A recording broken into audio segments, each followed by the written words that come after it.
Hey everybody, thank you for joining me today. So today's video, we're going to be using some product that I had gotten from my little scrapbook store.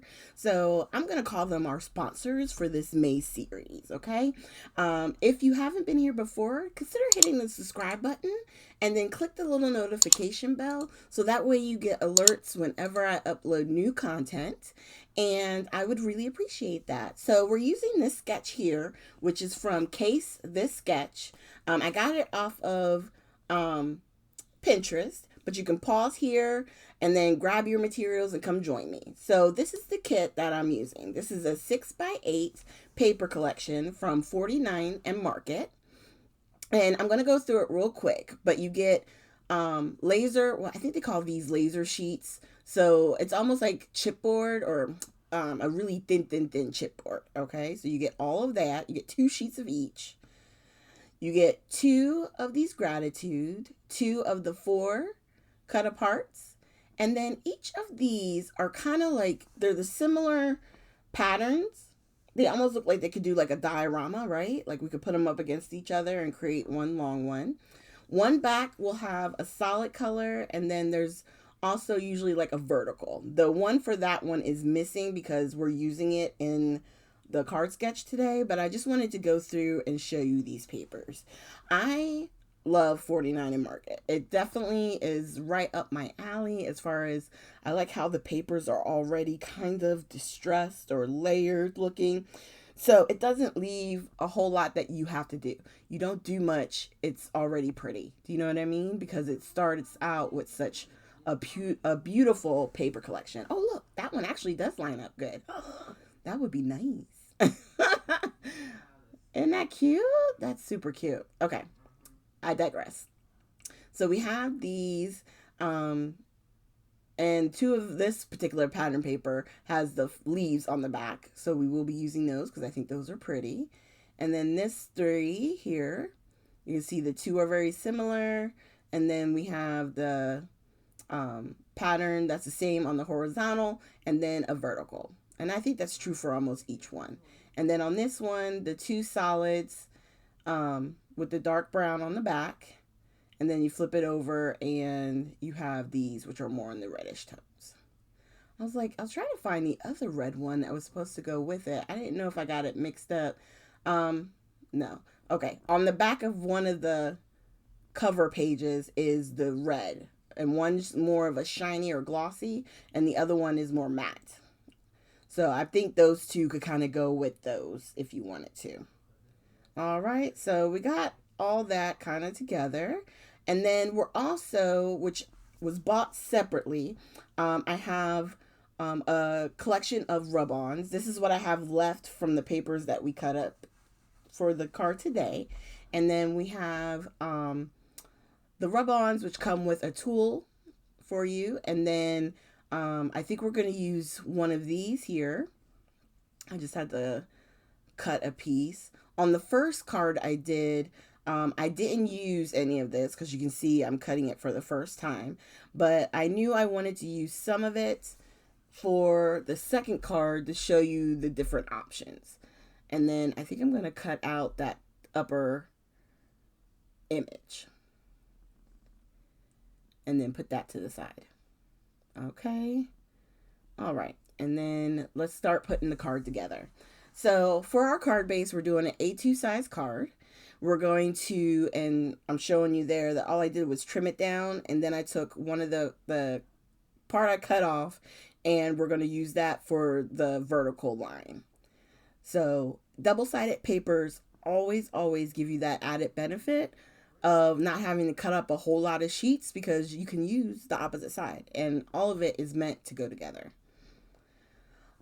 So I was telling you the A2 size card, which is 4 1/4 by 5 1/2. The matte brown that we just attached our pattern paper to is cut at 4 1/8 by 5 3/8. And then our pattern paper is cut to 4 by 5 1/4. So my measurements for the striped piece of paper goes lengthwise to 5 1/4. So that way it doesn't hang off the edge and cover up the mat. I wanted to go straight to the pattern paper. And then for the sort of like focal image, I had cut a piece. It was a little bit wider, and I was like, you know what? I think I need to just make this a little bit thinner.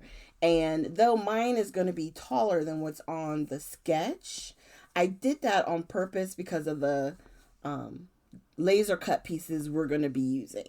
So once I put the rub on exactly where I want it, I'm taking now, of course, I sped up my video, so don't think I'm actually rubbing that fast. You don't, okay? I don't want to kill it. I'm just trying to get this down on the paper, okay? And I just use the flat backside and the corner on the point to get it all rubbed on. And if any bits, like little like detail pieces don't rub on fully, I just moved them down and added them in other places. And then we're going to do the same thing with this one. Now, so that one piece was a little bit too long, so I cut it, and then we're just going to fill it in the middle. Super simple. And I loved rub-ons. I think I came into crafting right when rub-ons were kind of fading out, and I got some from, you know, people who were cleaning out their stash, and I always found them to be very interesting. So just be aware we are going to be using those in the coming weeks, because I just really enjoyed using these, and they give an added, you know, interest without a whole lot of effort. It's really quite nice. Okay, so once we got that on, we're going to go ahead and attach this to our card front. And I'm sorry, I'm having issues with my thumb. It keeps locking on me, so I don't have a whole lot of strength in my right thumb. So if it looks like I'm holding things weird or it looks just awkward, it's probably because of that. All right, so we're going to squeeze on some wet glue with the not ATG, because that's not ATG, that's my tape runner. And then we're going to go ahead and attach this to the card. And I like to use both because I think it gives it added stability, and it gives me a little bit of wiggle room time to move stuff around if I need to. So I have a few butterflies that are also rub-ons that I'm going to do after we place this large piece, which is so delicate and pretty. I'm going to tell you, if you get a 6x8 pad from them and they have these laser cuts, you have to be careful with pulling them out, because it is very easy to rip them. But they're just so intricate, you know? It's really nice. So the little bit that's hanging off, I'm going to trim it. And you see how those rub-ons are peeking from underneath where the our die cut image that we put on top is. And now we're going to just rub on some quick little butterflies. I think these are so cute. And the one page that the butterflies are on, oh my God, there's so many butterflies. I'll probably never get through them all. But they're just super adorable. Now for the sentiment, I am going to add some small foam squares. I think I just put on 3. That's all you really need, because the sentiment is tiny. And I'm going to put a few dots and then put the thankful. And because you get 2 of each of the laser cuts, I have 2 of the exact same sentiment for us. And then we're using these sequins, which was almost perfect, really and truly. The color tones go great with this collection. I want to say it's from Picket Fence, My Picket Fence. And it's called Autumn Breeze. Autumn Breeze. And one of the sequins actually kind of looks like a wood grain, which is super cute. And then we're just going to lay out an an odd number, and then put it down using the pickup tools. Now, I'm using 2 different pickup tools at the same time, only because I like the Nuvo one, but it doesn't have a pokey tool to help put stuff back down. So it helps in picking it up, but getting it off of the actual stick itself can be annoying. So I like to use the 2, so that way it just works better. So I'll put the glue down.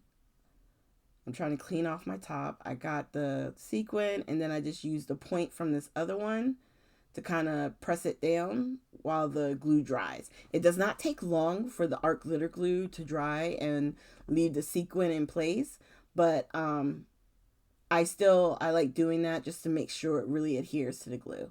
Now I'm going to wind up using this Marvy tool. I think it's a Marvy jewel picker, only because I had a little bit of gook on my Nuvo one.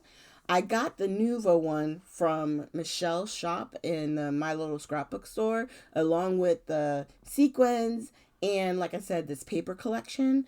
So definitely check it out. I'm going to try and make sure as we're doing these videos that I have links to that on mylittlescrapbookstore.com, so you guys can go over there and check it out. 49 The Market has a whole new line out. It's colorful and cheery, and I know there were 6x8 pads in those collections, so this one has a little bit more of those fall tones, but definitely check out the new collections too. All right, and there's our one card, and then this one, I didn't put anything behind it, which can work as well. It can be clean, simple, if that's the way you want to do it. I just added the butterflies on there to kind of fill in some of the white, but I like both cards. I think they both turned out really pretty, and it's going to be fun using this collection, and by the time we're done, there's going to be still so much more paper left. Excuse me. So thank you guys so much for joining me today. Make sure you hit the like, subscribe, and share button. If you have any comments, definitely leave them down below. I enjoy making these videos for you guys. They're so much fun, and I like playing with new products. And I think 49 and Market is one of those ones that if you don't know, if you don't see it, you would probably just be like, nah, I'm not interested. So hopefully you guys would like to check it out. Thanks, and I'll see you with our next video.